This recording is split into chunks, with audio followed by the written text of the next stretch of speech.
Class में हम लोग देख चुके थे कि आखिर प्रोग्रामिंग लैंग्वेज क्यों यूज करते हैं। याद है प्रोग्रामिंग लैंग्वेज क्यों यूज करते हैं और कौन कौन से प्रोग्रामिंग लैंग्वेज है हमारे पास। याद होगा कौन कौन से प्रोग्रामिंग लैंग्वेज था, कुछ का नाम बताओ। तो बताए थे कि प्रोग्रामिंग लैंग्वेज तो बहुत सारे आए थे, बट जो पहला प्रोग्रामिंग लैंग्वेज आया था हमारे पास वो था सी, जिसको मार्केट में पॉपुलैरिटी मिला और इतना मिला कि आज तक ये है मार्केट में, ऐसा नहीं है कि नहीं है।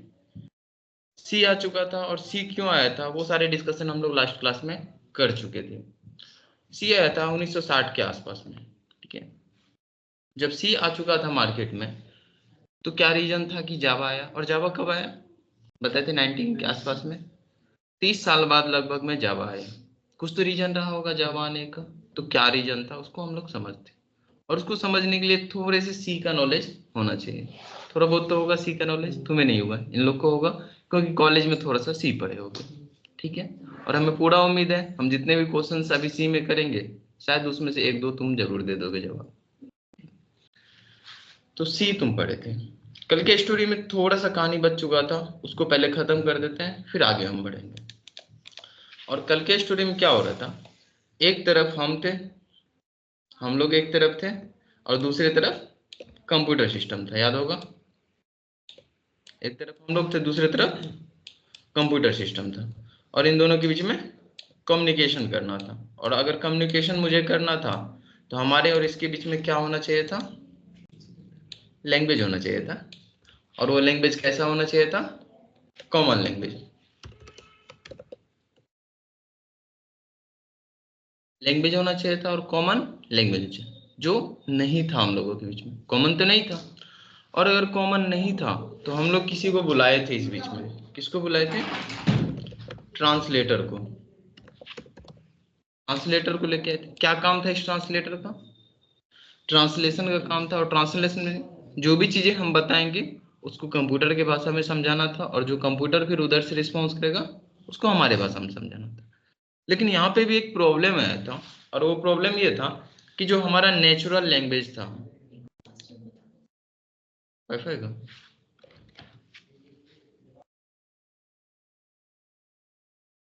नीचे, यहाँ पे प्रॉब्लम क्या था कि जो हमारा नेचुरल लैंग्वेज था वो natural language direct translator convert नहीं कर पा रहा था, इसीलिए हमें नीड थी प्रोग्रामिंग लैंग्वेज का, ठीक है। थोड़ा सा अभी हमें यहाँ पे ट्रांसलेटर के बारे में जानना है, ठीक है। ट्रांसलेटर के बारे में जानने के लिए बाकी रह गया था, तो उसको समझते हैं क्या था ट्रांसलेटर और ये कैसे काम करता है। देखो जो ट्रांसलेटर होता है इसके काम करने का तरीका दो होता है। तुम भी ट्रांसलेटर का काम कर सकते हो, बचपन में ट्रांसलेशन किए होगे बहुत सारा। तो ट्रांसलेशन जो करते होगे तो दो तरीके से करते होगे, और वो दो तरीका कौन सा था उसको समझो, और उसी के अकॉर्डिंग ट्रांसलेटर को हम दो कैटेगरी में बांटे हैं। तुम ऑलरेडी जानते होगे दोनों का नाम, बट थोड़ा सा तरीका चेंज है हमारे बताने का, तो उसके अकॉर्डिंग समझिए। जब तुम ट्रांसलेशन करते होगे तो पहला तरीका था कि एक ट्रांसलेशन हम तुमको दे, एक कोई सेंटेंस दे, तुम उसको ट्रांसलेट करो। चलो मान लेते हैं कि हिंदी से इंग्लिश में ही करना, तो एक सेंटेंस दिए उसको तुम ट्रांसलेट करोगे, इंग्लिश में मुझे दिखाओगे कि ट्रांसलेशन हो गया, पहला तरीका। दूसरा तरीका है अगर 10 सेंटेंस को ट्रांसलेट करना है तो 10 हम एक बार में दे दे, तुम एक ही बार में कन्वर्ट कर दो और एक बार में लेके आ जाओ कि हाँ सब हो चुका है। यही दो तरीका हो सकता है। तो ट्रांसलेशन जो ट्रांसलेटर जो ट्रांसलेशन करता है इसके करने के तरीका के अकॉर्डिंग इसको दो कैटेगरी में बांटे।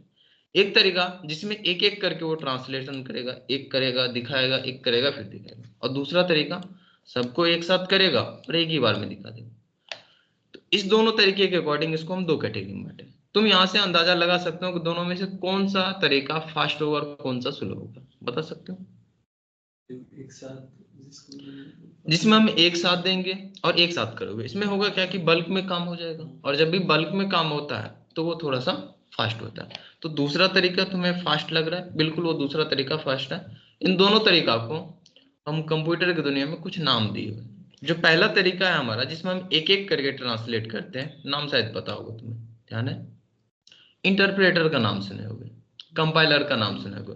वो इंटरप्रेटर और कंपाइलर कुछ और नहीं, वो हमारा ट्रांसलेटर ही है। जब भी इंटरप्रेटर या कंपाइलर का डेफिनेशन बताओगे तो पहला लाइन तुम्हारा यही होना चाहिए कि इंटरप्रेटर हो या कंपाइलर वो दोनों क्या है, ट्रांसलेटर है।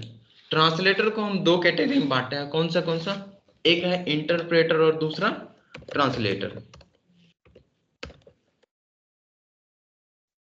इंटरप्रेटर और कंपाइलर, ठीक है। तो ट्रांसलेटर को कितने कैटेगरी में हम बांट दिए? दो कैटेगरी में। और किस आधार पे इसको बांटे? जब भी किसी को कैटेगराइज करना तो कोई तो आधार चुनते हैं। यहाँ पे हम आधार चुने कि किस तरीके से ये काम करता है, और काम क्या करने का था? तो काम तो इसका ट्रांसलेशन करने का था। तो जब काम इसका ट्रांसलेशन करने का था, तो किस आधार पे ट्रांसलेट कर रहा है उसके अकॉर्डिंग इसको हम दो कैटेगरी में बांटे। पहला था जिसमें हम एक एक करके ट्रांसलेट कर रहे थे, उसको क्या बोलेंगे? इंटरप्रेटर। और दूसरा कंपाइलर, जो एक साथ पूरे काम को कन्वर्ट कर दे। यहाँ पे ट्रांसलेशन का काम थोड़ा सा चेंज है, वहां पे हम हिंदी से इंग्लिश कर रहे थे, बस यहाँ पे फर्क होगा कि हमारे पास प्रोग्रामिंग लैंग्वेज आएगा। अब क्यों आया प्रोग्रामिंग लैंग्वेज, वो हम लोग डिस्कस कर चुके थे। उस प्रोग्रामिंग लैंग्वेज को कन्वर्ट करेगा किसमें? मशीन लैंग्वेज में। और मशीन लैंग्वेज में जो कन्वर्ट करेगा तो दो तरीका होगा। पहला तरीका होगा कि यहाँ पे हम जो भी देंगे उसको लाइन बाय लाइन कन्वर्ट करेगा, और दूसरा तरीका होगा कि जो भी चीजें दी है उसको एक साथ वो कन्वर्ट कर देगा। ठीक है, दोनों तरीका क्लियर है। और उन दोनों को किस नाम से जानेंगे? कंपाइलर। तो जब भी हम कोई प्रोग्रामिंग लैंग्वेज यूज करेंगे, हमें कोई ना कोई ट्रांसलेटर चाहिए, और वो कोई ट्रांसलेटर हो सकता है हमारा इंटरप्रेटर हो, या हो सकता है कंपाइलर हो, कोई भी हो सकता है। दोनों यूज करना जरूरी है कि कोई एक यूज करेंगे? कोई एक ही यूज करेंगे। दोनों का काम सेम है तो दो दो हम क्यों रखेंगे, एक ही कोई यूज करेंगे। तो हर एक लैंग्वेज, जब भी हम कोई लैंग्वेज पढ़ेंगे तो इन दोनों में से कोई तो आएगा। अब कौन आएगा, कब आएगा, वो तो बात करेंगे, लेकिन कोई ना कोई आएगा, क्योंकि वही ट्रांसलेशन का काम करेगा। ट्रांसलेटर क्लियर है। तो अभी हम बात कर रहे थे, पहला लैंग्वेज जो था हमारे पास था वो था सी लैंग्वेज। ठीक है। तो जब सी लैंग्वेज हमारे पास था, प्रोग्रामिंग लैंग्वेज, फर्स्ट लैंग्वेज, तो ये जब आया तो इसको भी कन्वर्ट करने के लिए कोई तो आया होगा। या तो इंटरप्रेटर आया होगा या तो कंपाइलर आया होगा। और तुम जानते होगे कि कौन आया था? कौन आया था? कंपाइलर आया था। बहुत अच्छा। अब सी में हम जो भी चीजें लिखेंगे, जो भी चीजें बात करेंगे कंप्यूटर से, बात करने के लिए हमें लिखना पड़ेगा यहाँ पे, क्योंकि सुनता नहीं है, इसको लिख के बताना पड़ता है। और जब लिख के बताएंगे तो हम चाहेंगे कि उसको सेव करके रखे, ताकि अगली बार फिर से हमको सेम चीज लिखना नहीं पड़े। यही होगा। जब हम किसी भी चीज को सेव करके रखते हैं, तो सेव करके रखने के लिए यूज करते हैं हम लोग फाइल का। कंप्यूटर के अंदर में किसका यूज करते हैं? फाइल का। जैसे इमेज हुआ, वीडियोज हुआ, ये सब फाइल होता है, उसको फाइल बोलते हैं। फाइल होता है कि एक फोल्डर होता है, दोनों में अंतर पता है ना? इतना पता होना चाहिए, एक फाइल भी होता है, एक फोल्डर भी होता है। और किसी भी चीज को परमानेंट सेव करना चाहते हैं तो उसको किस में सेव करते हैं? फाइल के अंदर में। तो हम अगर यहाँ पे फाइल में सेव करेंगे तो क्या सेव करेंगे? तो जो भी चीजें सी में लिखेंगे, क्या लिखेंगे नहीं लिखेंगे देखेंगे, बट जो भी चीजें लिखेंगे यहाँ पे उसको सेव करके रखेंगे, ताकि अगली बार हमें जरूरत पड़े तो उसका यूज कर सकें। इसमें जो लिखने वाले हैं इसको बोलते हैं हम लोग सोर्स कोड। ध्यान रखेगा। अच्छा, जब भी कोई फाइल यूज करते हैं उस फाइल का एक्सटेंशन जरूर होता है। क्या होता है फाइल का एक्सटेंशन, और क्यों यूज करते हैं बताओगे? आखिर फाइल का एक्सटेंशन क्यों यूज करते हैं? जैसे अगर सी की फाइल है तो डॉट सी से सेव होगी, हाँ। और जावा की है तो डॉट जावा। लेकिन क्यों करते हैं? डिफरेंस हो जाता है कि सी का सोर्स कोड है, फिर जावा। कंपाइलर। हाँ, कंपाइलर, या फिर बोल सकते हो एप्लीकेशंस को पता तो चले कि ये फाइल किसका है। जैसे फोन में यूज करते हो, अगर हम कोई ऐसा एप्लीकेशन डाउनलोड किया जिसमें वीडियो चलता है, जैसे मैक्स प्लेयर, तो उसमें सिर्फ और सिर्फ वीडियोज के फाइल शो होते हैं। ऐसा तो नहीं कि इमेज भी शो होने लगता है। उसको पता कैसे चलता है कि ये वीडियोज है और ये इमेजेज है? तो उसके एक्सटेंशन से। तो ठीक है, ये फाइल का भी एक्सटेंशन होना चाहिए, पता होना चाहिए कि किस टाइप का फाइल है। तो इसका एक्सटेंशन क्या होगा? Dot C. सी के फाइल का क्या होता है एक्सटेंशन? Dot C. और डॉट सी फाइल के अंदर में जो कोड होगा उसको हम लोग क्या बोलेंगे? Source code. ध्यान रहेगा इसका। बहुत अच्छा। नाम उसका कुछ भी हो सकता है, नाम हम कुछ भी रखते हैं, बट एक्सटेंशन हमेशा सेम होगा। ठीक है। अब इस बीच में आएगा कौन? ट्रांसलेटर। ट्रांसलेटर आएगा क्योंकि कन्वर्जन की बारी है अब। तो ट्रांसलेटर आएगा, तो ट्रांसलेशन में हमारे पास ऑप्शन दो है, एक कंपाइलर और एक इंटरप्रेटर। तो यहाँ पे जो आता है वो है हमारे पास कंपाइलर। कौन सा? कंपाइलर आएगा। अब हम इंसान का एक फितरत है ना, हम हर किसी का नाम रखते हैं। तुम्हारा नाम होगा कुछ, मेरा नाम होगा कुछ, जो भी चीजें तुम्हारे सामने में होगा हर चीज का नाम होगा, जो नहीं दिखता उसका भी तो नाम रखते हैं हर चीज का नाम। तो जाहिर सी बात है इस कंपाइलर का भी कुछ ना कुछ नाम होगा। हर चीज का नाम होता है, इसका भी नाम होगा। पता है किसी को क्या नाम होगा इसका? अरे कंपाइलर तो यूज करेंगे, ठीक है, जैसे हम लोग सब इंसान ही है, लेकिन हम लोग सबका तो कुछ ना कुछ नाम है। ऐसे सी जो इसको यूज करता है वो कंपाइलर है, लेकिन उसका कुछ तो नाम होगा। क्या नाम है? जीसीसी। सही है, क्या नाम है? जीसीसी। इस कंपाइलर का नाम है जीसीसी। अब जब भी मुझे कंपाइलर को बुलाना होगा तो उसके नाम से बुला लेंगे, ठीक है। कंपाइलर चाहे तो उसका नाम जीसीसी है तो उसके नाम से बुला लेंगे, ठीक है। अब इस जीसीसी कंपाइलर का काम क्या होगा ये बताओ? फाइल को कंपाइल कर एक ही काम होता है, तभी से तो पढ़े रहते, ट्रांसलेशन का काम करेगा। और किस में? तो सोर्स कोड जो है उसको मशीन लैंग्वेज में कन्वर्ट करेगा, और जो मशीन लैंग्वेज में कन्वर्ट करेगा उसको हम लोग बोलते हैं मशीन कोड। बताए थे कल, मशीन लैंग्वेज या मशीन कोड एक ही बात होती है, मशीन कोड। अच्छा, ये जो मशीन कोड बनेगा हम इसको भी किसी फाइल में सेव करके रखना पसंद करेंगे, ताकि अगली बार जरूरत हो तो बार बार कंपाइलर को नहीं बुलाना पड़े। और जब फाइल में सेव करके रखेंगे तो फिर वही बात आएगी कि इसका भी तो कुछ एक्सटेंशन होगा, क्योंकि फाइल आया तो एक्सटेंशन तो है। क्या होता है इसका एक्सटेंशन? .exe, ठीक है। क्या होगा इसका एक्सटेंशन? .exe। और इस .exe फाइल के अंदर में जो कोड होगा हमारा वो कौन सा होगा? मशीन कोड होगा। और मशीन कोड मीनिंग क्या होता है? इसमें क्या होगा? 0101 बताए थे लास्ट क्लास में। मशीन कोड में क्या आ जाएगा? 010, ठीक है, ये क्लियर है। इधर जो लिखते थे हम लोग सोर्स कोड में, सी में क्या लिखते हैं याद होगा थोड़ा सा, हैश इंक्लूड, यही सब लिखते थे। ये जो लिख रहे थे ये क्या था हमारा? Source code. कोड अभी से नहीं पढ़ा रहे इसलिए उतना डिटेल नहीं जाएंगे, सोर्स कोड था हमारा, ठीक है। और यहाँ पे जो लिख रहे थे ये क्या था? Machine code. अब ये कहानी की जरूरत क्यों थी ये क्लियर होगा? चलो बहुत अच्छा।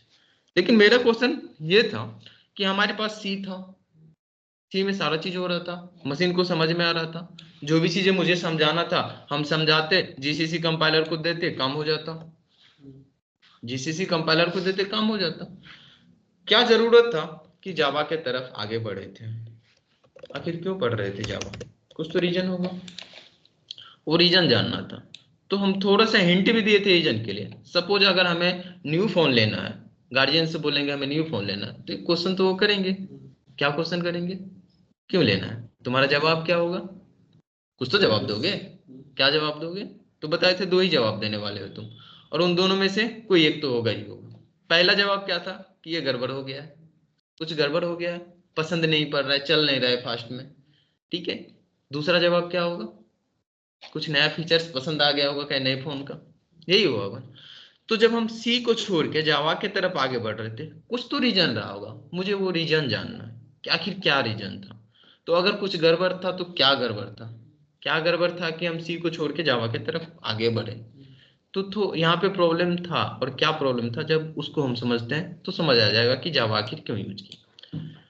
प्रॉब्लम ये था कि जो भी हम चीजें यहाँ पे डेवलप करने वाले हैं, मशीन से सिर्फ बातें नहीं करेंगे, अब यहाँ पे हम क्या करेंगे? एप्लीकेशंस बनाएंगे, सॉफ्टवेयर्स बनाएंगे। क्या सॉफ्टवेयर का डेफिनेशन पता है किसी को? नहीं, नहीं पता। अच्छा चलो ये बताओ, लैंग्वेज का यूज करते हैं हम किसी से बात करने के लिए, बात करने के लिए। अब ऐसा तो नहीं है कि कंप्यूटर के साथ हम अपने भावनाओं को शेयर करेंगे, बहुत सारी बातें करेंगे। इसके साथ क्या करेंगे? मशीन है तो इससे काम करवाएंगे, काम करवाने के लिए बात करेंगे।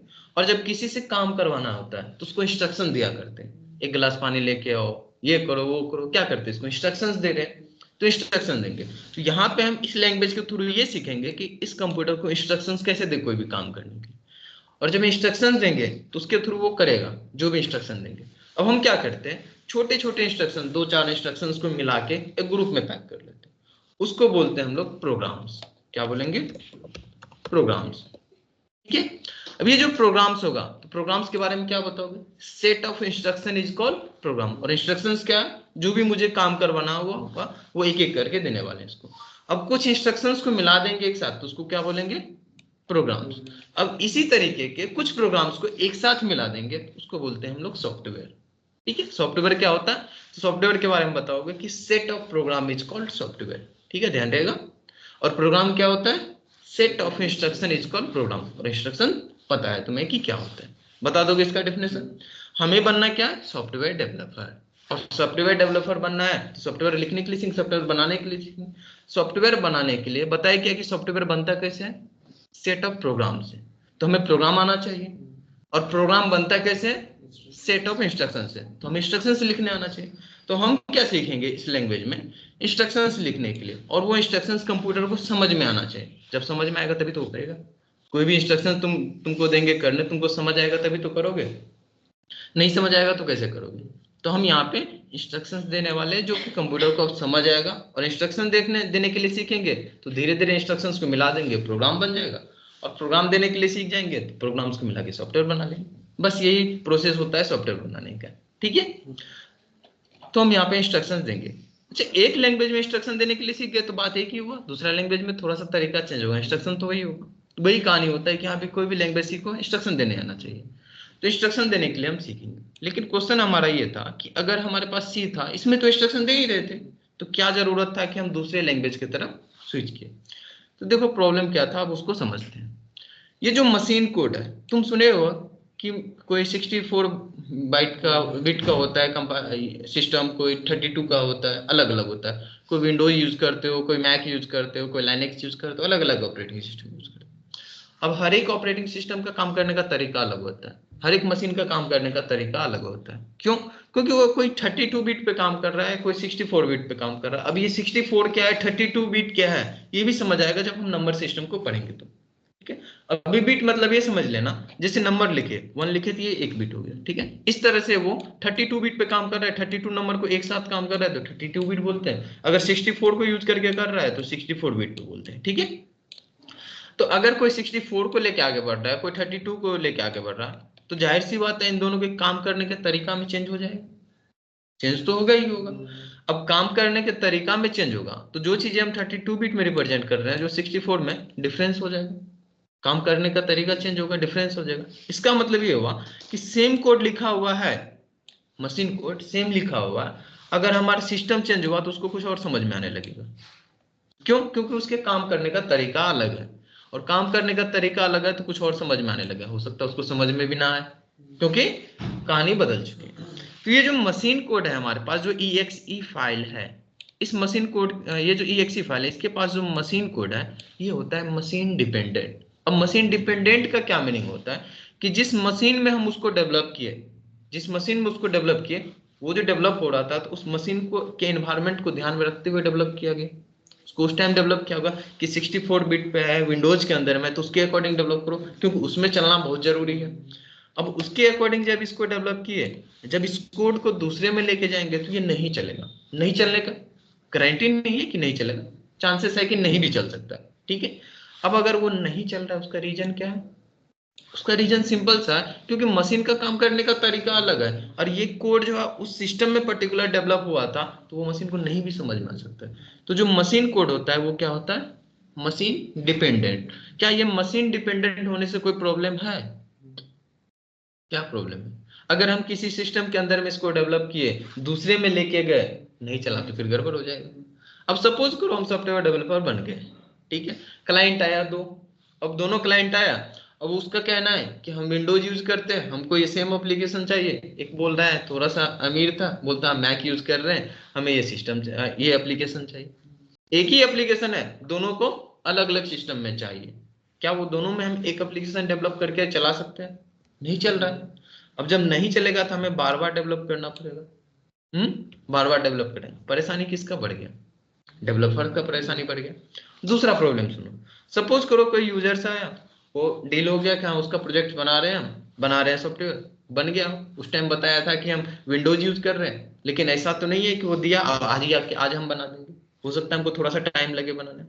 जब थोड़ा सा टाइम लगा बनाने में और जब हम उसको डिलीवर करने गए, बोला अरे वो सिस्टम तो हम चेंज कर लिया, अब तो मैक यूज करने लगे। बताओ वो सॉफ्टवेयर जब हम बना के लेके गए तो क्या चलेगा उसमें? तो गड़बड़ हो गया।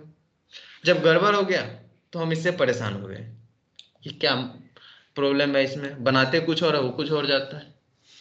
तो हम क्या चाहेंगे, इसको छोड़ के कुछ ऐसा सिस्टम डेवलप करें जिसमें एक बार बनाए कोई भी सिस्टम हो चलेगा। तो हम मशीन कोड को शेयर करने से पीछे हट गए, शेयर नहीं करना चाहे। क्यों नहीं करना चाहे?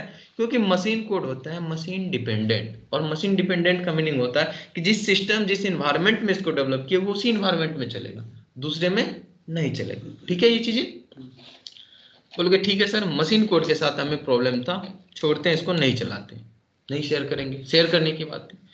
प्रॉब्लम ये था कि ये जो सोर्स कोड है, क्या इसको कोई मशीन से प्रॉब्लम है, किसी मशीन से मतलब है? कोई मतलब नहीं है, क्योंकि इस मशीन से क्या मतलब, जब तक कंपाइलर इसको कन्वर्ट नहीं करेगा तब तक क्या मतलब है। तो हम क्या सोर्स कोड को शेयर कर सकते हैं? हाँ, क्या एक सोर्स कोड को दूसरे मशीन में लेके जाएंगे, उसको कंपाइल करेंगे तो वो चलेगा? बिल्कुल चलेगा, क्योंकि जैसे ही कंपाइल करेंगे वहां पे, तो कंपाइलर क्या करेगा, उस मशीन के एनवायरनमेंट के अकॉर्डिंग उसको मशीन कोड में कन्वर्ट करेगा, आराम से चल सकता है। तो जो मेरा शेयर का प्रॉब्लम था, वो प्रॉब्लम ये सोर्स कोड सोल्व तो कर सकता है, लेकिन फिर भी हम सोर्स कोड को शेयर नहीं करते हैं। रीजन, प्रॉब्लम तो सोल्व हो चुका था, सॉल्यूशन है हमारे पास, लेकिन हम वो सॉल्यूशन एक्सेप्ट करने से मना कर रहे हैं। क्यों? क्या सॉल्यूशन नहीं है ये? हम इसको शेयर कर रहे हैं, हमारा काम तो हो रहा है, लेकिन हम इसको शेयर करने से पीछे हट रहे हैं, हम नहीं शेयर करने के लिए तैयार है। कुछ तो रीजन रहा। दूसरे पीसी में भी चेंजेस हो सकते हैं सोर्स कोड में। नहीं, वो चलेगा, इसकी गारंटी है वो चलेगा, लेकिन फिर भी शेयर नहीं करते। क्यों? तो यहाँ पे बात आ जाती है अब सिक्योरिटी की। क्या है सिक्योरिटी, जरा सुनो। अच्छा, हम लोग गूगल को यूज करते हैं, गूगल सर्च इंजन सबको यूज करते हैं। रीजन, कुछ तो रीजन है। और भी है सर्च इंजन, याहू का भी नाम सुने होगा, वो भी सर्च इंजन है, नहीं यूज करते, रेयर केस में कोई कोई यूज करता है। क्यों गूगल यूज करते हैं? सिक्योरिटी की वजह से। सिक्योरिटी नहीं, फास्टेस्ट की वजह से। गूगल बहुत फास्ट रिस्पॉन्स करता है, बाकी इतना फास्ट रिस्पॉन्स नहीं करता। अब ये फास्ट रिस्पॉन्स करता है, इसके पीछे क्या हो सकता है? जो इसके पीछे एल्गोरिथम है, इसके पीछे जो प्रोग्राम लिखा हो, वो फास्ट एग्जीक्यूट हो रहा है, फास्ट में सर्चिंग कर पा रहा है। और वो जो प्रोग्राम लिखा होगा, जाहिर सी बात है, कुछ तो दिमाग लगा के लिखा होगा, उसको लॉजिक बोलते हैं, लॉजिक लगा होगा, जो लॉजिक दूसरा कोई नहीं लगा पा रहा होगा। यही रीजन होगा। अगर तुम प्रोग्राम लिख रहे हो, हम भी प्रोग्राम लिख रहे हैं, तुम्हारा प्रोग्राम फास्ट में रिस्पॉन्स कर रहा है, हमारा स्लो कर रहा है, तो इसमें जाहिर सी बात है कि तुम जो दिमाग लगा पा रहे हो, हम नहीं लगा पा रहे होंगे। इतना ही हो सकता है। तो गूगल जो लगा पाया वो दूसरा नहीं लगा पाया। अब सपोज करो, गूगल क्या करेगा, अपना सारा कोड शेयर कर देगा, क्योंकि क्लाइंट को देना था, अपना सारा कोड शेयर कर देगा। मुझे बताओ, ऊपर बटन होगा,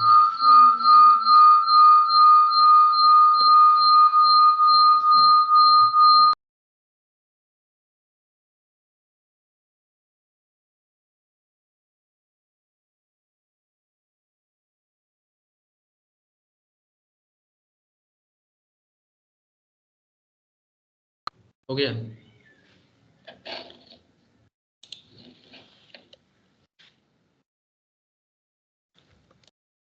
सी फाइल था और दूसरा exe फाइल था, ठीक है। तो क्या बता रहे थे कि जो सोर्स कोड है उसको शेयर करना हम पसंद नहीं करेंगे। रीजन, तो जैसे ही गूगल शेयर किया है, इतना तो पता है सबको कोड आता होगा, जो भी डेवलपर है उसको तो आता होगा, सबको नहीं आता होगा, लेकिन हर एक कंपनी में तो डेवलपर्स रहते ही हैं, अब उसको तो सी आता ही होगा। अब अगर उसने शेयर किया तो कोड पढ़ के तो कोई भी समझ लेगा। तो क्या लॉजिक लगाए हो तुम, हमको नहीं समझ आएगा, अगर तुम अपना कोड दे दोगे तो आ जाएगा। फिर बचा तुम्हारे पास क्या? तुम्हारे पास कुछ बचा? तुम जो लॉजिक लगाओ, इतना मेहनत से सोच के रखो, इतना एम्प्लॉय को हायर करके रखो, सारा काम कियो और कोड शेयर कियो, तो हमारे पास वो लॉजिक आ चुका, हम सेम सिस्टम डेवलप कर देते हैं। और डेवलप कर गए तो तुम्हारा कंपटीशन बढ़ा कि घटा? बेवजह बढ़ा लिया अपने से। तो हम इसको शेयर करना नहीं चाहेंगे। कभी भी चाहोगे कि खुद से तुम अपना कंपटीशन बढ़ाते जाओ? नहीं चाहेंगे। तो हम इस वजह से सोर्स कोड को शेयर करने से पीछे हटे। सोर्स कोड को तो शेयर हम किसी भी हाल में नहीं करेंगे। किसको कर रहे थे? मशीन कोड को। क्यों? अच्छा, मशीन कोड भी हमें समझ आएगा, लेकिन इतना भी आसान नहीं होने वाला है, बहुत ज्यादा मुश्किल होने वाला है। इतना तो नहीं है कि हम समझ लेंगे उसमें क्या लिखा हो। तो हम मशीन कोड को शेयर नहीं कर सकते हैं और सोर्स कोड को शेयर करना चाहते नहीं। रीजन कुछ भी हो, मतलब ये हुआ सिंपल सा कि हम तो शेयर करने वाले नहीं है इन दोनों में से कुछ। दोनों में से कुछ शेयर होगा? नहीं होगा। और यही प्रॉब्लम था सी के साथ। सी प्लस भी सेम काम करता है, इसीलिए सी सी प्लस को हम साथ में लेके चलते हैं।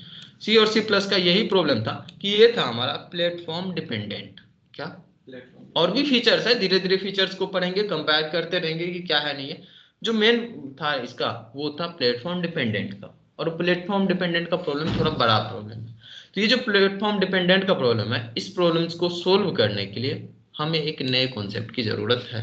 और जब नए कॉन्सेप्ट की जरूरत होती है तो नया चीज रिसर्च होता है, नया चीज की रिक्वायरमेंट होती है तो नया चीज आ जाता है। अच्छा, जो नए चीज की रिक्वायरमेंट है उसमें क्या क्या चीजें चाहिए, जरा उसको भी समझते हैं। नया चीजें चाहिए तो कैसा चाहिए, उसमें क्या क्या चीजें चाहिए उसको समझते हैं। तो नए चीजें जो चाहिए उसमें हमें क्या चाहिए? एक तो होगा जिसके अंदर में हम लिखेंगे वो होगा सोर्स कोड, वो तो रहेगा ही। मशीन कोड को हटा सकते हैं क्या अपने रास्ते से? गलती से भी नहीं हटा सकते, क्योंकि कंप्यूटर को तो वही समझ में आने वाला, कुछ तो और समझ में आएगा नहीं। तो मशीन कोड तो चाहिए हमें, मतलब ये दोनों रहा ही। तो हमें यहाँ पे तीसरे पर्सन की अब जरूरत पड़ रही है लग रहा है। और वो तीसरा का नेचर क्या होना चाहिए जरा सोचो। हम एक तीसरे को डेवलप करने वाले हैं, तीसरे का नेचर क्या होना चाहिए? तो तीसरे का नेचर होना चाहिए कि पहली बात वो किसी को समझ नहीं आए, क्योंकि सोर्स कोड को हम इसीलिए शेयर नहीं कर रहे थे क्योंकि सोर्स कोड सबको समझ आ जा रहा था। तो हमको जो तीसरा चाहिए वो कैसा चाहिए? जो किसी को समझ नहीं आए। नहीं समझ ही नहीं आएगा तो फिर हमारा काम बन जाएगा। और दूसरा रिक्वायरमेंट एक और चाहिए कि मशीन से उसको कोई मतलब नहीं होना चाहिए, क्योंकि अगर मशीन से उसको मतलब हुआ तो फिर वही प्रॉब्लम आएगा मशीन डिपेंडेंट का। तो तीसरे का रिक्वायरमेंट है हमें, और तीसरे का फीचर्स क्या चाहिए वो भी समझ गए। जावा इसी कॉन्सेप्ट को लेके आता है। क्या कॉन्सेप्ट को लेके आता है? जो सोर्स कोड था, जावा है तो हम एक्सटेंशन यूज करेंगे डॉट जावा, ठीक। जो सोर्स कोड था वो तो हमें पता चलेगा, वो लिखेंगे समझ आएगा, ठीक है। लेकिन एक और कोड बीच में जनरेट होगा, ठीक है। और वो कोड किसको समझ नहीं आएगा? ना तो हमको समझ आएगा, ना ही मशीन को समझ में आने वाला। किसी को समझ में आने वाला है? नहीं आएगा किसी को समझ में। फिर बनाएंगे क्यों? बनाना था, हमें जरूरत था। और वो जो बनेगा इसको हम लोग बोलते हैं बाइट कोड। सुनिए होगा बाइट कोड के बारे में, क्यों चाहिए बाइट कोड, क्लियर हुआ? अब ये जो फाइल बना तो जाहिर सी बात है इसका भी कुछ न कुछ एक्सटेंशन होगा, इसका भी तो एक्सटेंशन होगा। तो इसका एक्सटेंशन होता है डॉट क्लास फाइल। ये बाइट कोड समझ आए। अब मशीन कोड की बात करते हैं। इसको भी पहले से फाइल में रख रहे थे, क्या अभी भी जरूरत है इसको फाइल में रखने का? शायद नहीं है। क्यों नहीं है जरा समझो। हमको मशीन कोड का को फाइल में इसलिए रख लेते हैं क्योंकि बार बार हो सकता है कि शेयर करना पड़े, लेकिन शेयर करने से काम बन नहीं रहा था मशीन कोड को, कोई काम का तो था नहीं। तो इसको हम मशीन कोड को सेव करके रखेंगे भी क्यों? तो हम यहाँ पे क्या करते जाओ, हमें मशीन कोड तो चाहिए क्योंकि इसके बिना तो काम होगा नहीं, कंप्यूटर को तो वही समझ में आएगा। लेकिन इसको किसी फाइल के अंदर में सेव करके नहीं रखते। क्यों नहीं रखते? क्योंकि हम जो क्लास फाइल इसको शेयर करेंगे और जब भी जरूरत होगा इसको तुरंत कन्वर्ट करेंगे और रन कर देंगे, ठीक है। चलो ठीक है, अभी यहाँ पे हमको तीन चीजें चाहिए, एक सोर्स कोड, बाइट कोड और मशीन कोड, ठीक है। जावा इसी कॉन्सेप्ट को फॉलो करता है। और जब हम बाइट कोड को शेयर करेंगे तो ये किसी भी मशीन से कोई मतलब नहीं रखेगा, किसी भी प्लेटफॉर्म से कोई मतलब नहीं रखेगा। तो इसलिए इसको बोलेंगे प्लेटफॉर्म इंडिपेंडेंट लैंग्वेज, ठीक है। इसी वजह से इसको बोलते हैं राइट वंस रन एनीवेयर। जावा का जब डिफिनेशन पढ़े हुए, फीचर्स पढ़े हुए तो ये लाइन पढ़े हुए। किस लिए इसको बोलते हैं? क्योंकि एक बार इसको लिखे, बाइट कोड बनाए, अब इसको जहां लेके जाना है लेके जाओ, कोई फर्क नहीं पड़ता है। लेकिन इस दौरान में तुम्हें दो चीज समझ आ रहा होगा। पहला चीज तो 3 फाइल बन गया, और कन्वर्जन अब 2 बार होगा। 2 बार कन्वर्जन की जरूरत है। पहला बार कन्वर्जन जो होगा वो कहां से कहां होगा? सोर्स कोड से बाइट कोड की तरफ। और दूसरी बार कन्वर्जन, दूसरी बार भी होगा, इस बार होगा बाइट कोड से मशीन कोड की तरफ। और 2 बार कन्वर्जन होगा। कन्वर्जन करता कौन है? ट्रांसलेटर, ठीक है। ट्रांसलेटर करता है। जब ट्रांसलेटर यहाँ पे करता है, ट्रांसलेटर भी तो 2 है हमारे पास। कौन सा कौन सा? कंपाइलर और इंटरप्रेटर। कौन कौन यूज करने वाले हैं अभी यहाँ पे? जैसे क्वेश्चन पूछे थे भाई कि सी किसको यूज करता है, तो बताइए कंपाइलर को। ऐसे ही कभी हो सकता है तुमसे किसी ने पूछ दिया हो कि जावा किसको यूज करते हैं, बताओ कंपाइलर की इंटरप्रेटर कौन सा यूज करता है, बताओ। जानते हो? दोनों यूज करता है। तो बोलोगे सर हम यहाँ पे ट्रांसलेटर यूज करने वाले हैं, लेकिन ट्रांसलेटर यूज करेंगे तो 2 है, और 2 यूज करने वाले हैं तो दोनों का कॉम्बिनेशन टोटल 4 बनेगा। मतलब कुछ इस प्रकार से, या तो दोनों जगह हम कंपाइलर यूज कर ले, पहला कॉम्बिनेशन, दोनों जगह इंटरप्रेटर यूज कर ले, दूसरा कॉम्बिनेशन पहला कंपाइलर दूसरा इंटरप्रेटर, और चौथा भी बन सकता है पहला इंटरप्रेटर और फिर दूसरा कंपाइलर। यही 4 कॉम्बिनेशन बनेगा, और कुछ बनेगा नहीं। इन चारों में से कोई तो यूज करेगा ये। आखिर किसको सेलेक्ट किया, और जिसको भी सेलेक्ट किया तो उसी को क्यों सेलेक्ट किया, तीसरा बाकी को क्यों नहीं किया? क्वेश्चन तो थोड़ा सा उल्टा है कि इन चारों कॉम्बिनेशन हमारे पास है, इन चारों में से किसी एक को ये सेलेक्ट किया हो, आखिर उसी को क्यों किया? कुछ तो रीजन होगा। तो क्यों किया जानना है, पहले ये तो जान ले किसको सेलेक्ट किया। बता सकते हो, जानते हो इसके बारे में? पता है? इसने किया था तीसरे वाले को। किसको? थर्ड ऑप्शन को। मतलब फर्स्ट टाइम ये यूज करेगा कंपाइलर को, यहाँ पे इसको कंपाइलर को, और दूसरी बार इंटरप्रेटर को। नोट्स में सब मिल जाएगा, लिखने की कोई जरूरत नहीं है, रिकॉर्डिंग वीडियोज का मिल जाएगा।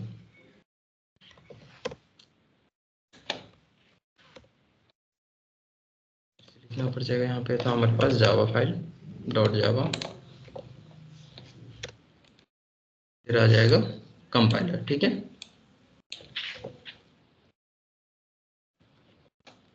बनेगा यहाँ पे बाइट कोड।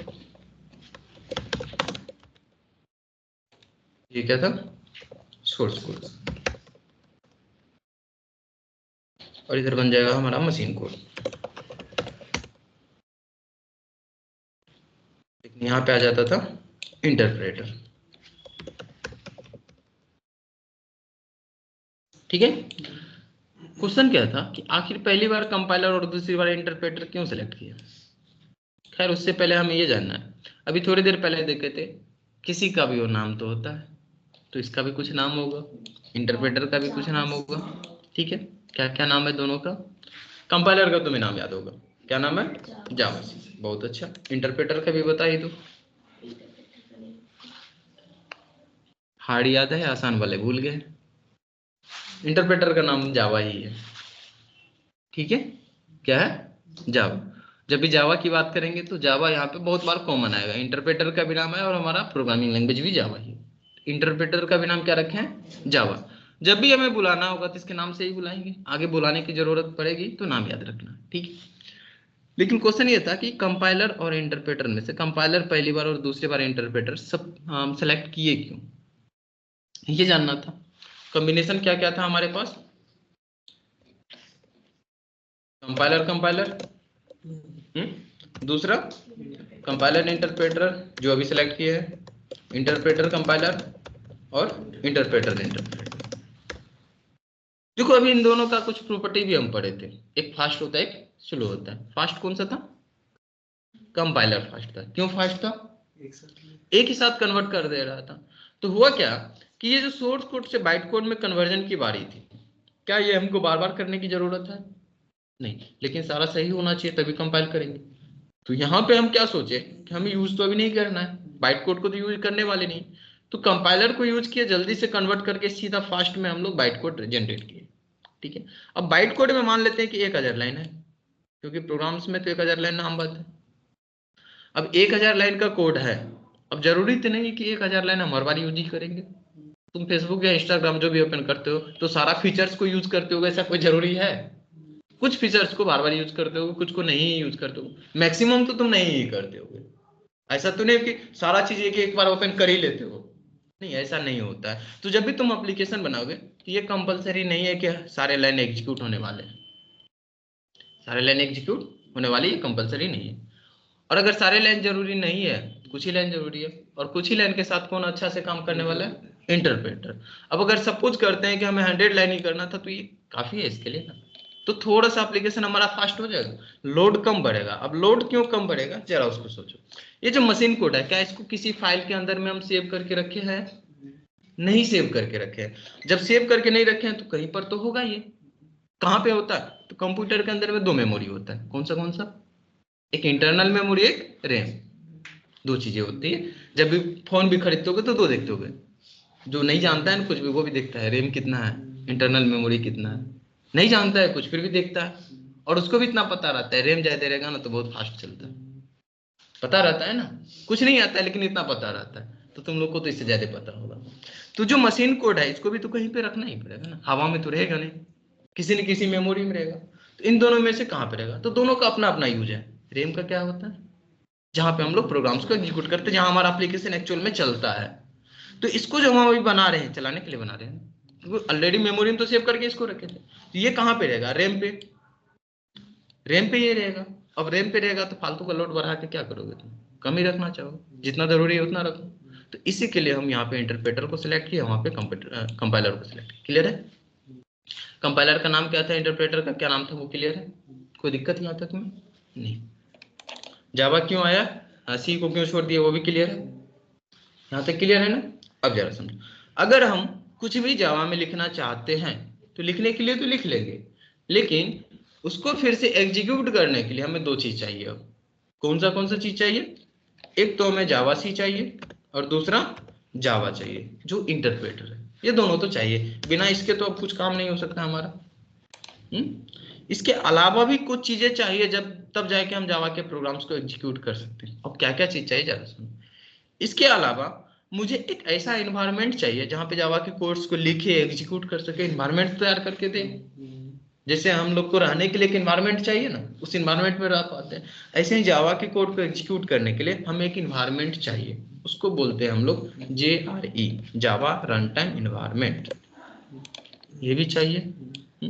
अच्छा, किसी के यहाँ घर बनते देखे होगे, घर बनते तो देखे होगे। जब घर बनते देखे होगे तो तुम देखे होगे ये कि एक आदमी कोई रहता है कि सब कुछ कंट्रोल करते रहता है, कौन कर रहा है नहीं कर रहा है क्या कर रहा है सब कोई कंट्रोल करते रहे। अब यहाँ पे भी हम जब इंस्ट्रक्शन देंगे तो इंस्ट्रक्शन कौन सा एग्जीक्यूट हुआ, किसके बाद किसको एग्जीक्यूट करना है, कौन सा काम हो गया नहीं हुआ, कोई तो होना चाहिए देखभाल करने के लिए। होना चाहिए कि नहीं होना चाहिए? होना चाहिए। तो वो जो होना चाहिए, तो ये जो प्रोवाइड करता है उसको बोलते हैं हम लोग JVM। नाम सुने हुए, जावा वर्चुअल मशीन। क्या काम होगा इसका? इसका देखभाल करना होगा, मतलब सबसे हेड यही होने वाला है, इन सब में सबसे हेड यही होने वाला है। और इसी का काम होगा कौन सा इंस्ट्रक्शन मेरा हो गया, कौन सा बाकी है, सारा चीज मैनेज करने के लिए। ये भी चाहिए। क्या क्या चीजें चाहिए हमें? जावा सी चाहिए, कौन है ये? कंपाइलर। जावा चाहिए, कौन है? Interpreter. JRE, Java run time environment. JVM, Java virtual machine. ठीक है, अब ये सब चीजें मुझे चाहिए। तो ये सब चीजें चाहिए तो तुम JRE लेके आओगे, तो JRE के अंदर में तुम्हें मिल जाएगा JVM JRE। ठीक है, इसके अलावा कुछ और फाइल्स मिलते हैं, जार फाइल वार फाइल। अभी पढ़े नहीं जार फाइल वार फाइल क्या होता है, तो उसको रहते हैं, फिर से हम इसके बारे में डिस्कस करेंगे जब उसको पढ़ लेंगे। तो ये चीजें चाहिए। अब ये सारी चीजें जो चाहिए हमें, तो ये सारी चीजें तो एक एक करके खोजना पड़ेगा। एक एक करके खोजना पड़ेगा। तो क्या बोला, ये सब चीज आपको चाहिए, तो एक एक करके लेने के वजह आप एक काम कीजिए, एक सॉफ्टवेयर हम प्रोवाइड करते हैं, उसको डाउनलोड कीजिए, ये सारा चीज आपको मिल जाएगा। और वो कौन प्रोवाइड करता है? तो पहले तो जावा को हैंडल सन माइक्रो सिस्टम करता था, अभी इसको ओरेकल हैंडल करता है। तो ओरेकल हमको एक सॉफ्टवेयर प्रोवाइड करता है जिसके अंदर में ये सारी चीजें होगा। जब हम उसको यूज कर लेंगे तो हो जाएगा, हमारा सब कुछ मिल जाएगा। उसी को बोलते हैं हम लोग JDK। नाम सुनेगा, जावा डेवलपमेंट की। ये JDK क्या है? तो JDK कुछ और नहीं, हमें यही सारी चीजें चाहिए था। और ये सारी चीजें चाहिए था तो एक एक करके इंस्टॉल करने के वजह वो क्या बोला कि एक सॉफ्टवेयर इंस्टॉल कीजिए, उसके अंदर में हम ये सारी चीजें प्रोवाइड कर देंगे, आप सीधा कोड लिख के काम कीजिए अपना। ठीक है, तो हमें JDK चाहिए। अब बिना JDK का तो काम होगा नहीं, क्योंकि JDK हमें वो सारी चीजें प्रोवाइड करेगा। तो JDK हमें चाहिए। क्या JDK हमारे सिस्टम में पहले से होता है? तो देखो, पहले से वही सारे सिस्टम में होता है जो कॉमन यूजर सबको यूज करता है। जावा का प्रोग्राम सबको थोड़े यूज करता है, तो हमें चाहिए। कौन प्रोवाइड करेगा? अभी नाम बताए थे, ओरेकल। तो ओरेकल से बोलेंगे कि हमको JDK दे दो, तो अपने क्रोम ब्राउज़र पे आ जाना, सर्च कर लेना JDK डाउनलोड। ठीक है, अभी शायद 24 चल रहा होगा इसका लेटेस्ट वर्जन। अच्छा 23 है, ठीक है, 23 आया लेटेस्ट वर्जन। तो 23 लेटेस्ट वर्जन है, इसको डाउनलोड कर लेंगे। ठीक है, जब डाउनलोड करने आओगे, सिंपल डाउनलोड सर्च करना, तो आ जाओगे इसके ऑफिशियल वेबसाइट पे। यहाँ पे आओगे, तुम्हें बहुत सारा लिंक का ऑप्शन मिलेगा, देख रहे हो, बहुत सारा लिंक है। इसमें से किसको सेलेक्ट करोगे? तो इसमें से सेलेक्ट करने से पहले तुम्हें यहाँ पे सेलेक्ट करना है तुम्हारा ऑपरेटिंग सिस्टम कौन सा है। सबके पास शायद विंडोज ही है, तो विंडोज सेलेक्ट करोगे पहले, तो विंडोज पे क्लिक करो। जैसे ही क्लिक करोगे तो फिर से ऑप्शन मिलेगा अलग अलग लिंक का। विंडोज में इंस्टॉल करने के लिए हम लोग अक्सर EXE इंस्टॉलर का यूज करते हैं, बाकी से भी होगा बट EXE इंस्टॉलर का यूज कर लेना। सेकंड वाले पे क्लिक कर देना, ठीक है, ये डाउनलोड हो जाएगा। जैसे ही डाउनलोड हुआ, इंस्टॉल करने तो आता होगा, इंस्टॉल कर लो, कुछ भी एक्स्ट्रा स्टेप्स नहीं है, नेक्स्ट नेक्स्ट करके इंस्टॉल कर लेना। इंस्टॉल करने के बाद पता कैसे चलेगा कि हो गया कि नहीं, तो अपने सिस्टम में आ जाना, जिस PC के अंदर में C सेलेक्ट होगा। जब इंस्टॉल कर रहे हो तो वहां पे पाथ शो हो रहा होगा तुम्हारा, देखोगे तो अच्छी बात है, नहीं तो कोई बात नहीं। C के अंदर आ जाना, वहां पे तुम्हें मिलेगा प्रोग्राम फाइल्स का ऑप्शन। ठीक है, जो भी सॉफ्टवेयर हम लोग अक्सर इंस्टॉल करते हैं इसी के अंदर में आता है, या तो प्रोग्राम फाइल्स के अंदर में आता है या फिर 86 के अंदर में। प्रोग्राम फाइल्स के अंदर में आओगे, जब इसके अंदर आओगे तो तुम्हें यहाँ पे जावा का ऑप्शन मिलेगा। ठीक है, इस जावा के अंदर आओगे, देखो आ चुका है JDK। जो भी JDK तुम इंस्टॉल करोगे, जो भी डाउनलोड करके रखोगे, उसी नाम से यहाँ पे होगा। अलग वर्जन होगा तो अलग वर्जन के साथ होगा, दो दो इंस्टॉल करोगे तो दोनों यहीं पे होगा। ठीक है, इसको ओपन करोगे, इसके अंदर में बहुत सारी चीजें मिलेगा। जरा इसके बिन फोल्डर में आ जाना, बिन में आ गए, थोड़ा सा स्क्रॉल डाउन करोगे तो नीचे तुम्हें मिलेगा जावा सी और जावा, देखना कहीं मिल जाएगा यहीं पे।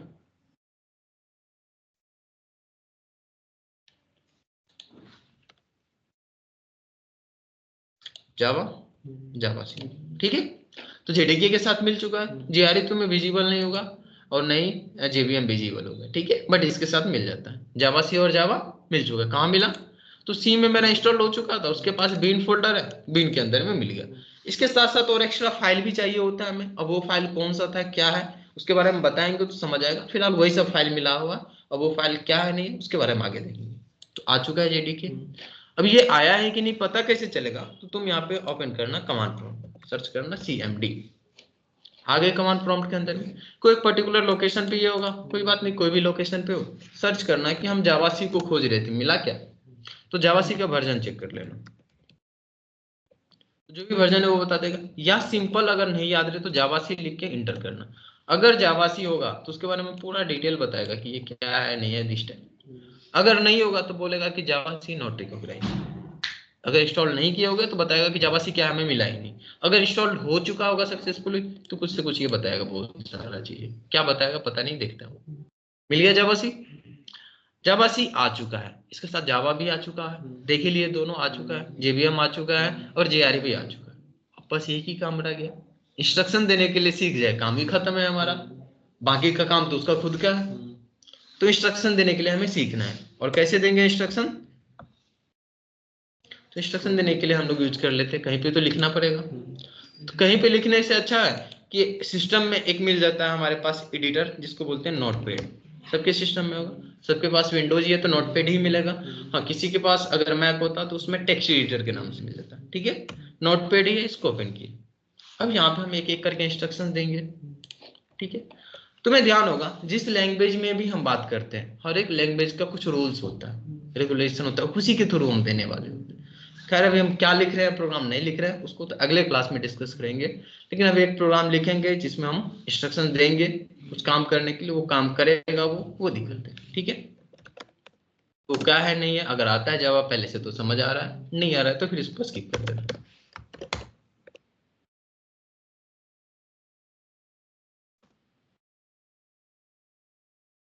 और स्टूडेंट सबसे पहले डरता तो यहीं से है, तुम लोग डरना नहीं, ठीक है।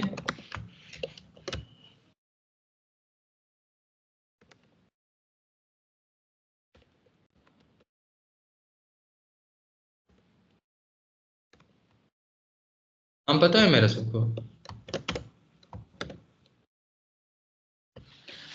इसको सेव कर लेते हैं। सेव करने के लिए पूछेगा कहाँ पे सेव करना चाहते हैं, फाइल लोकेशन बता दीजिए। तो हम बताएं कि डेस्कटॉप पे आ जाइए, एक फोल्डर यहाँ पे क्रिएट कर लेते हैं,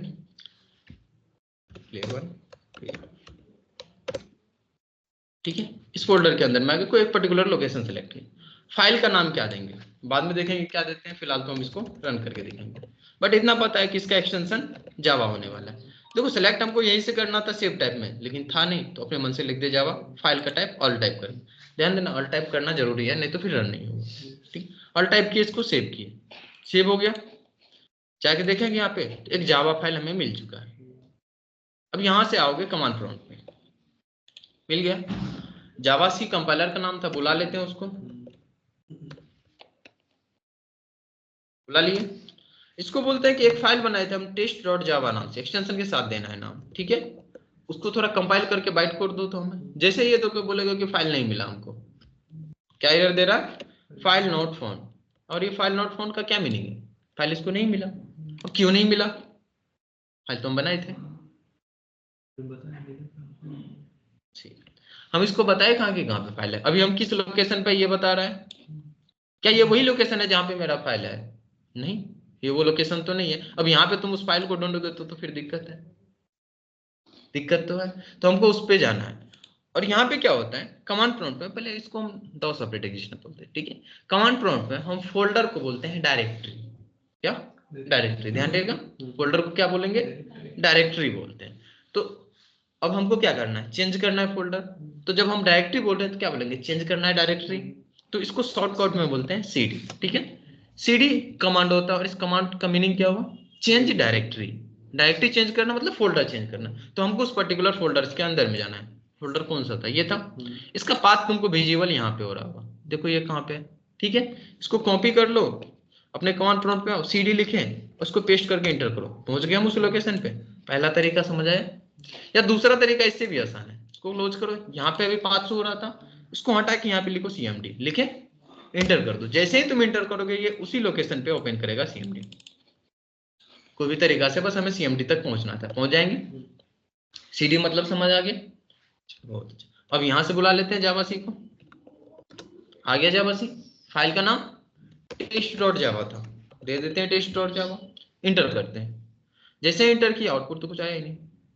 अच्छा आउटपुट नहीं आना था, आना क्या था, एक बाइट कोड आता, और वो बाइट कोड एक फाइल के अंदर में था। उस फाइल का क्या था एक्सटेंशन, डॉट क्लास फाइल, ठीक है।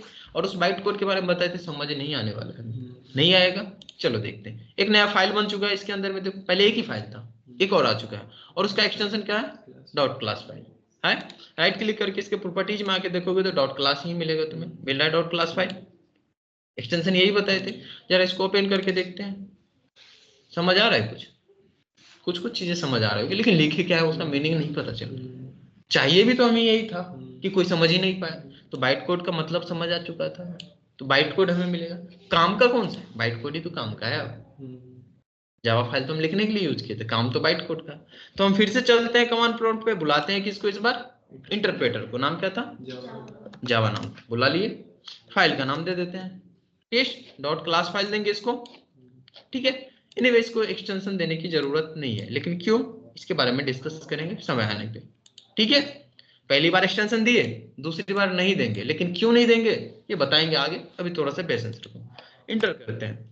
जो भी इसको काम दिए थे वो काम अपना करेगा। काम क्या दिए थे, मेरा नाम प्रिंट कर दो, कर दिया उसने। अब वो काम कैसे देंगे वो बातें आगे है करने के लिए। काम किया, इंटरप्रेटर क्या था, कंपाइलर क्या था, कैसे आया, वो चीजें क्लियर है, कोई दिक्कत नहीं ना। ये प्रोग्राम्स तो हम अभी भेज दे रहे हैं, तुम्हारा काम होगा इस प्रोग्राम्स को थोड़ा सा एग्जीक्यूट करके लेके आओ, इंस्टॉल करना। दिक्कतें होगी तो हम फिर इंस्टॉल कर देंगे, नहीं हुआ तो फिर आगे कंटिन्यू करेंगे। कल से फाइनली हमारा जावा का टॉपिक स्टार्ट होगा, जो पढ़ने के लिए तुम आए हो। अभी तक तो बस कहानी ही सुन रहे थे, क्लियर है।